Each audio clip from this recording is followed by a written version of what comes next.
এই পাশে আছে চান্দানি দেশ ইন্ডিয়া আর আমি আছি বাংলাদেশ। আমরা দুই বন্ধু দুই দেশের। ইন্ডিয়া যাওয়ার খুব ইচ্ছা, ভ্রমণের খুব ইচ্ছা, কিন্তু যাইতে পারি। খুব সুন্দর লাগছে। আমি তো মনে হয় কিছুই ঘুরিনি, দেশ এত সুন্দর, প্রকৃতি এত সুন্দর, এই সব দেখে তো মনে হচ্ছে আরো ঘুরতে ইচ্ছা করছে। এই আপনারা কি ইন্ডিয়ান নাকি? বাহ, ওয়াও, এখান থেকে বিনা পাসপোর্ট ভিসা দেখা যায়। পরে যাবেন, পরে যাবেন। বাপরে, বান্দর নাকি? পরে যাবে তো। ওমা, এই আস্তে। এই ভিউটা দেখুন, যে পুকুর পাড়ে এইরকম এত সুন্দর ভিউ। আমাকে ঠেলে নিয়ে যাচ্ছে এদিকে।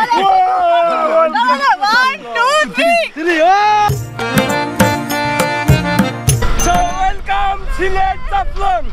এন্ড গাইস, আমরা আজকে সিলেট থেকে যাব জাফলং। এই যে দেখুন চান্দানি, আর দুই পাশে কিন্তু চায়ের বাগান। সত্য বলতে সিলেট কিন্তু চায়ের কারণে বিখ্যাত। আর এই জায়গাটা হচ্ছে একদমই মনে হবে কেরালা, এত সুন্দর। এর আশপাশ গ্রামগঞ্জ, কৃষি, চাষাবাদ সবকিছু। বাট ভিউটা দেখুন, কি অপরূপ দৃশ্য। এই যে রাস্তাটা, সত্য বলতে এত পরিষ্কার, মনে হচ্ছে আমি কেরালাতে আছি এখন। দুই পাশে ধান ক্ষেত, আর রাস্তাটা এত সুন্দর, কোনো ময়লা নেই, একদম পরিষ্কার না। এই যে ওয়াও, বাংলাদেশ থেকে আমরা এরকম পাহাড় দেখতেছি, কি সুন্দর ভিউ। ওয়াও, আর এক পাশে হচ্ছে চা বাগান, আরেক পাশে মেঘালয়ের এরকম পাহাড়, সবুজের তৃণভূমিতে, মানে দেখার মতো একটা জায়গা। এই যে চা বাগান, মনে হচ্ছে আমরা সুইজারল্যান্ডে, মানে গরিবের সুইজারল্যান্ড। এটা মানে আমাদের কাছে সাধারণ মানুষরা যেতে পারে না সুইজারল্যান্ড বা এরকম কোন জায়গায়, তাদের জন্য এখানে দাঁড়িয়ে, মানে বাংলাদেশে দাঁড়িয়ে এই ভিউটা দেখা তাদের কাছে সুইজারল্যান্ডের মতো। তবে আমার বান্ধবী হচ্ছে ইন্ডিয়ান, আমি বাংলাদেশি।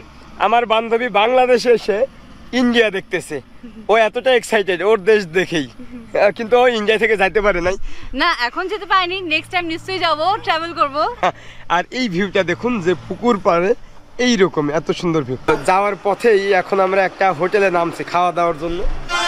এখানে দেখুন, এটা ডাল, ও হচ্ছে ডাল খাবে না। এই যে মাংস দেখুন, এখানে আরো মাংস আছে। এই যে এই পাশে, ওয়াও। এখানে আর কি আছে দেখি তো, এটা বাপরে, সব চিকেন, মাটন। আসলে ও হচ্ছে মাংস খেতেই চাচ্ছে না। আমরা এত চেষ্টা করছি যে আমরা মাছ মাংস দিয়ে ওকে মানে আপ্যায়ন করবো, বাট ওর সিম্পল খাবার, যে ডাল আলু ভর্তা। আর কি ডাল আলু ভাজা, আমও না, ওইটা সব থেকে আমি শান্তি মতন খাই বাড়িতেও। আর ও হচ্ছে বলতেছে যে আস্তে আস্তে মানে কি হয়ে, মানে কোনো মাংস, এরকম একটা আমার ফিল আছে যে এত মাছ মাংস খেয়েছে আর লোকে এত মাছ মাংস খাইছে, আমার হচ্ছে আমি খুবই শিগগিরই মাকে বলেছি যে আমি ননভেজ থেকে ভেজিটেরিয়ান হয়ে যাবো। মানে শুধু শাকসবজি খাবে, এই কথা বলতেছে। আর আরো একটা জিনিস দেখলাম, ওর হচ্ছে পশু প্রাণীর উপরে বিশাল একটা প্রেম, মানে মায়া। আমাদের বাসায় যখন কবিতর নিয়ে খেলছিল, আমার আম্মু তখন কবিতর জবাই করছে, ও আর কবিতরের মাংসই খায় নাই। এছাড়াও হাঁস মুরগি করছিল, হাঁস মুরগির মাংসই খায় নাই। তো মাটন খাচ্ছে না, কোনো মাংসই খাচ্ছে না, চিকেনও খাইতে চায় না। কি ব্যাপার, আমরা কি এত সব কিছু দাওয়াত দিচ্ছি, খাওয়াচ্ছি, খাচ্ছে না কেন? তো এরকম কিছু না, সবাই অনেক করতেছে। আমার চিকেন খুব পছন্দ ছিল, চিকেন ছাড়া মানে চলেই না, কিন্তু এখানে একটা কোনো ভালো জিনিস পছন্দে বেশি খেলে না মুখটা মানে নষ্ট হয়ে যায়, এটা হলো ব্যাপার। তো যাই হোক, আমরা হচ্ছে এখন এখানে এসে মাংস ডাল এগুলোই আছে, তাও তুলতে পারি না। হোটেল ম্যানেজমেন্ট করেছে কিন্তু এখনো কিছু পারে না করতে। এই যে এটা হচ্ছে লেগ পিস, এটা হচ্ছে সানরানির জন্য। আর আমাকে একটা দেখ, আমাকে একটা দেব, যে কোনো একটা দিয়ে দে। এই যে এইটা দেব, ওকে একটা লেগ পিস দেব আমি। এই যে, তো এখানে এই যে ভাই আছে, ওই যে ভাইয়া আছে, তোমাদের কদি। তো যাক, আমরা একটু খাওয়া দাওয়া করি। আপনি হচ্ছে যাওয়ার পথে এখানে হোটেল পাবেন।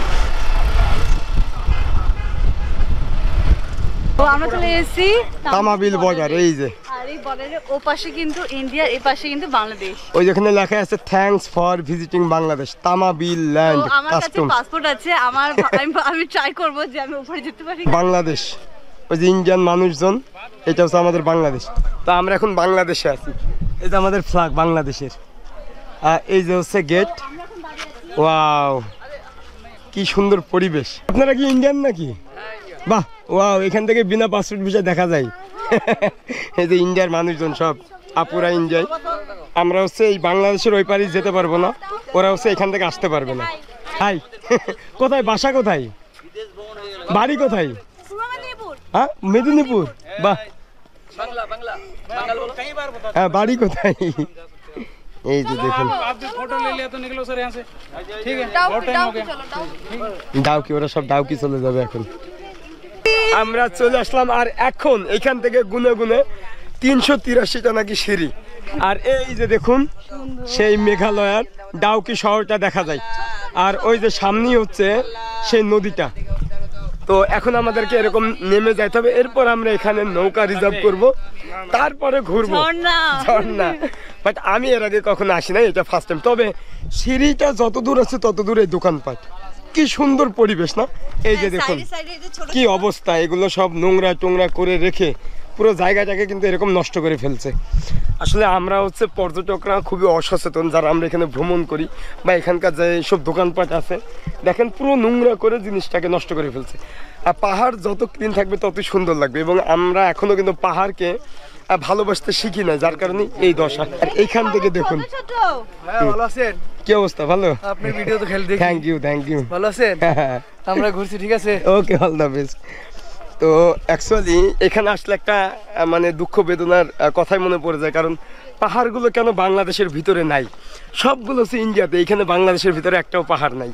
আমরা এখানে আসি দূর দূরান্ত থেকে ইন্ডিয়ান পাহাড় দেখতে, এরকম একটা ব্যাপার। তো আমাদের বাংলাদেশ কিন্তু ওইখানে শেষ, পাহাড়গুলো কিন্তু ইন্ডিয়ান ডাউকি সব, মানে মেঘালয় রাজ্য যে আপনার 7 সিস্টার, যে অরুণাচল প্রদেশ, মণিপুর, মেঘালয়া, এছাড়া আসাম, ত্রিপুরা, তার ভিতরে কিন্তু এই রাজ্যটা। প্রতিদিন হ্যাঁ প্রতিদিন আমি ইন্ডিয়া যাওয়ার খুব ইচ্ছা, ভ্রমণের খুব ইচ্ছা, কিন্তু যাইতে পারি না। এই যে এবার এবার এবার এই জায়গায় আসলাম প্রথম বাংলাদেশের, আর ইন্ডিয়া গেছি 4 বার, কিন্তু কোথাও ভ্রমণ করতে পারি না, একা যাই, কোথাও ভ্রমণ হয় না। আমাকে প্রতিদিন দেখে বাট একা ভ্রমণ করতে পারে না, তা আমি তো একাই ভ্রমণ করি। আমার ভালো লাগলো, ব্যবসা আছে এই কারণে অনেক খুশি, অনেক আজকে আমরা আসছি 12 জন লাগলো আমাদের ব্যবসায়ীরা সবাই 12 জন। আচ্ছা ভালো করেন। ওকে টাটা। সুন্দর এই ভিডিওটা আমরা প্রতিদিনই দেখি। ওকে, এগুলো কি আচার? বাহ, চান্দানি খাবি? কেন তুই এগুলো খাস না? খেয়ে দেখ, এটা জাম্বুরা না জাম্বুরা। এখানে লেখাই আছে, ওই ওদিকে আসনি, এদিকে এদিকে এদিকে তুই খালি চলে। এখানে লেখাই আছে সামনে ভারত, বাংলাদেশ, পর্যটকদের সীমারেখা অতিক্রম করা। ওই যে ওখানে যে লোকরা দাঁড়িয়ে আছে ওরাও তো মানে ওরা হচ্ছে ইন্ডিয়ান। তা আমি কোনটা পাকিস্তানি? আমিও তো ইন্ডিয়ান। আরে গাদা, তুই হচ্ছে এখন বাংলাদেশে, মানে বাংলাদেশে আসছে, এখন যাওয়া যাবে না। ওরা হচ্ছে সব ইন্ডিয়ান। ওই যে ব্রিজটা দেখছেন ডাউকি থেকে চলে যায়, আর এই যে নৌকা নিয়ে ঘুরতেছে ইন্ডিয়ানরা। তো আসলে এই জায়গার সীমান্ত রেখাটা এরকমই, খুবই অদ্ভুত। আর আমাদের বাংলাদেশিরা এইদিকে সব 5 জনে 400 টাকা না কত। তো আমরা এখন ওই পাশে যাব এই যে নৌকা নিয়ে। তো আমাদের কাছে 800 টাকা চাই, 800, মানে এখান থেকে এতটুকু যাবো ভাই, 800 টাকা। সবাই গোসল করতেছে এখন। সত্যি বলতে আমি আমার দিদি এরা এত ট্রাভেল করেছি কলকাতায়, এমনি আমরা হলে তো এখান থেকে হেঁটেই চলে যেতাম, দরকার লাগবে না এইসব কিছু। কত হইলো? চলেন আমরা যাই। 500 এই দাদু 500। চলো, এ দেখো তোমাকে সবাই দেখবে, দোয়া করবে তোমার জন্য। চলো 500। এই হয়েছে, দাদুকে নিয়ে গেছে। আর তুমি আমার দাদু, চলো, দূর থেকে আসতে হবে, ইন্ডিয়া থেকে আসতে। 100 দিতে বললে 100 দিতে হবে না, 500 টাকা। চলো, তোমার নৌকা 500 দিতে বললে 100 দিতে হবে। তোমার নৌকা এনো সিরিয়ালের বাবা। নৌকা চলে আসছে এবং আমরা 500 টাকা দিয়ে রিজার্ভ করছি, যদিও তারা 800 টাকা বলছিল। সুন্দর দৃশ্য দেখুন চারিপাশেই, দেখি ও ডুবে যাবে না তো? ওয়াও। তো আমরা হচ্ছে এই দিক দিয়ে এখানে, তো আমরা এই দিক দিয়ে ঘুরবো, এরপরে হচ্ছে এখানে গোসল করবো, মানে একদম বিকাল বা সন্ধ্যা পর্যন্ত, তারপরে ব্যাক করবো। এই যে দেখুন, আমিও দিতে পারি। হ্যাঁ, ওরটা আমি দিতে পারি না, আমারটা আমি দিতেই পারি। একটু এই যে একটা নৌকা যাচ্ছে দেখুন। তবে ওই পাশে হচ্ছে আপনার যে ইন্ডিয়া থেকে আসলে নদীটা আসতেছে, যে মেঘালয়া, তো ওই পাশে যে ডাউকি আছে, ওই পানিটা কিন্তু সব থেকে পরিষ্কার। তবে এই পানিটাও পরিষ্কার। আর আমার গলাটা একদম বসে গেছে। ও এই যে ইন্ডিয়া টাটা। তো এই যে দেখেন ইন্ডিয়ার যারা সাধারণ মানুষ, আমাদের সাথে কত মিল, কোনো বাধা বিপত্তি বিরোধিতা কিচ্ছু নেই। হয়তো একটা কাঁচা তাপ দুটা দেশকে আলাদা করে দিয়েছে, কিন্তু সাধারণ মানুষের ভিতরে এই বিরোধিতা নেই।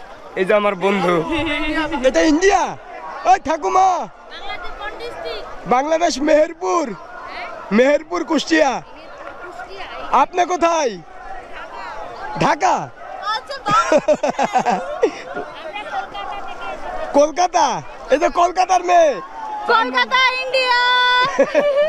ওই যে ওরা হচ্ছে ওখানে, চলো না ওখানে, ওইখানে। আর মাঝখানে সুন্দর জল, বাহ। আর এখন কিন্তু স্রোতে আমরা চলে যাচ্ছি। এই যে ভাই, এই বসেন, ডুবে যাবেন, ডুবে যাবেন। বসেন বসেন, কি সুন্দর স্রোত। বাপরে। ও মাই গড, এটাই পারে কি স্রোত। আমরা অনেক স্রোতে রয়েছি। তো সত্যি বলতে বাংলাদেশের আমার সব থেকে এই জায়গাটা বেশি ভালো লাগছে। আমার এটা সব থেকে বেস্ট লেগেছে। আমরা এত জায়গায় ঘুরছি, বাট এই জায়গাটা হচ্ছে সব থেকে বেস্ট। এই জলে নামবো এখন। হ্যাঁ, জলে নামবো এখন। আমরা একটু পরে গোসল করবো। এই যে আমরা সবাই আছি।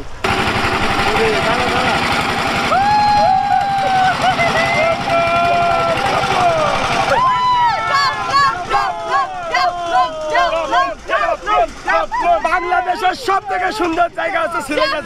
আমরা নেমে পড়লাম। তো এখান থেকে যাব মায়াবী ঝর্ণা, মানে 1/2 কিলোমিটার হেঁটে যাইতে হবে, 10 মিনিট সময় লাগবে। তো আমরা ঝর্ণাতে গোসল করে এরপরে আমরা আবার এই নদীতে এসে গোসল করব।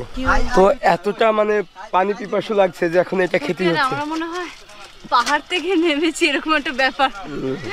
এখানে কিন্তু ভাত আরে সবকিছু পাবেন খাবার।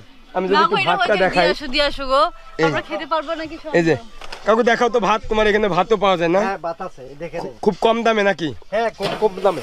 একদম এই যে নদীটা পার হইলেই এই নদীতে পারি। এই যে ভাত একদম টাটকা, মানে রান্না করে। দেশি মুরগ। আচ্ছা, এটা মুরগি, এইটা দেশি মুরগ, এটা হাঁসের মাংস। ওই এই যে হাঁসের মাংস আছে, মানে এই দেন, এটা এটা বলা হচ্ছে ব্রয়লার, মানে এই টোটাল হলো মাছ। মাছও আছে, দুই মাছ। এটা কি? এটা হলো ভাজি। ভাজি, হাত Wow. পাতা। এটা করলা ভাজি, এটা আলু ভর্তা। একবার ভাবেন যে এই জায়গায় কিন্তু ভর্তা থেকে শুরু করে ভর্তাতে সব কিছু আছে। এখানে ভাত আর মাছ এগুলো কত করে? এগুলো বাত মাছ দিয়ে 120 টাকা প্যাকেজ। একবার ভাবেন যে 120 টাকা আপনি রুই মাছ ভাত সব পাবেন। 5টা ভর্তা, 5টা ভর্তাও 2টা 120 টাকা। হ্যাঁ, 5টা ভর্তা, 2টা ভাত, একটা রুই মাছ 120 120 টাকা। মানে এইটা জাস্ট আনবিলিভেবল। দেশি মুরগ, দেশি মুরগ 5টা ভর্তা ভাজি, হ্যাঁ 2টা ভাত, 1 প্লেট দেশি মুরগ 160 টাকা প্যাকেজ। 160 টাকা। হাঁসের মাংস মানে যেখানে 160 ভর্তার দামই 30 টাকা করে হয়, 5টা ভর্তা তাহলে কত টাকা হচ্ছে একবার ভাবেন। কিন্তু ইনশাআল্লাহ এই ভালো জায়গাটা, খালি ভালো এই আছে। জায়গার নাম বালুচর। বালুচর, মায়াবী ঝর্ণা পার। মায়াবী ঝর্ণা, মানে আপনি যখন মায়াবী ঝর্ণার পার। নৌকা নিয়ে আসবেন মায়াবী ঝর্ণায় যাওয়ার পথেই এটা পড়বে। আমি সাজেস্ট করবো আপনারা হ্যাঁ। এখানে এসে খাওয়া দাওয়া করতে পারেন। ছাড়া পাথর। এই যে এসেছিলাম আমরা এখানে চান করার জন্য, আর এখানে পাথরের আর এখানে এরকম শোয়ার জায়গা আছে। তো আসলে আমরা আসছিলাম যে এখানে ঝর্ণা দেখবো, বাট এই যে এই অবস্থা। তো এটা শুধু বর্ষার সময় পানি থাকে, তাছাড়া কিন্তু পানি থাকে না। একদম শুকনা পাথর এইভাবে একের পর এক ঝুলতেছে। ভাই রে ভাই, পড়ে যাবেন, পড়ে যাবেন। বাপরে, বান্দর নাকি? পড়ে যাবে তো। ওমা, এই আস্তে। ও হচ্ছে বড় হয়ে আমার মতো হবে, আমার মতো। বাপরে, এই বয়সে কেমনে উঠলো? একা একা এই বন্ধু উঠছে বাবা।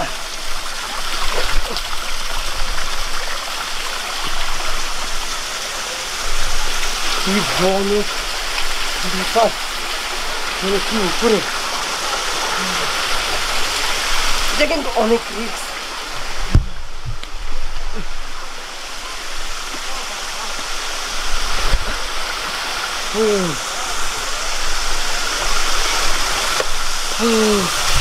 ফাইনালি দেখুন, মানে কত উপরে, আমরা অনেক উপরে আসতে আমি হাঁপাই গেছি। এই যে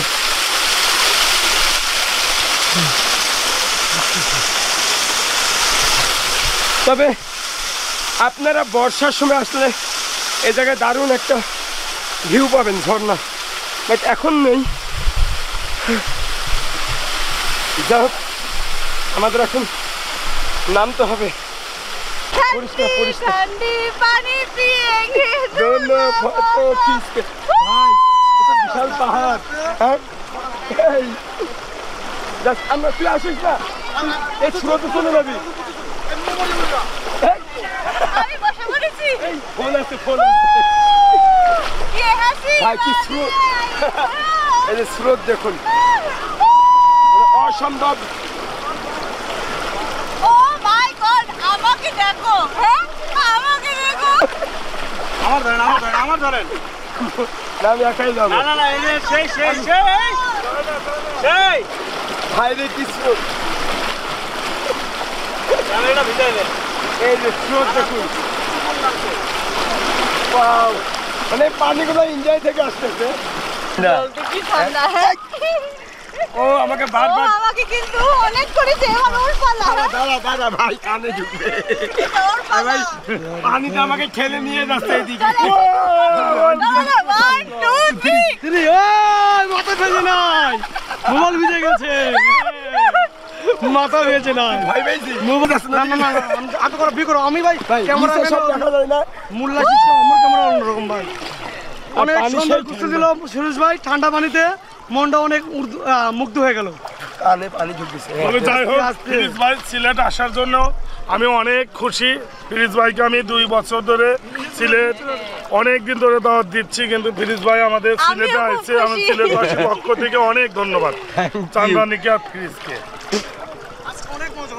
তো এইটা দেখুন কি সুন্দর, যে আসলে আমাদের এই জাফলং এর এটাই মজা, যে আপনি এখান থেকে পাহাড় দেখতে পাচ্ছেন, আবার এরকম সমতল ভূমি। এই যে যাচ্ছে দেখুন কি স্বচ্ছ পানি, পুরো ফ্যামিলি যাচ্ছে। বাট ঝর্ণা তো নাই, কই যান? এই যে চলে, ঝর্ণা নাই কিন্তু পানি নাই। এই যে ওরে আমরা এখন চান করে তো উঠলাম। তো ফাইনালি এখন গোসল করলাম, তো এখন এখানে ফ্রেশ হইতে হবে। এরপরে আবার আমরা চলে যাব হচ্ছে একদম ঢাকায়।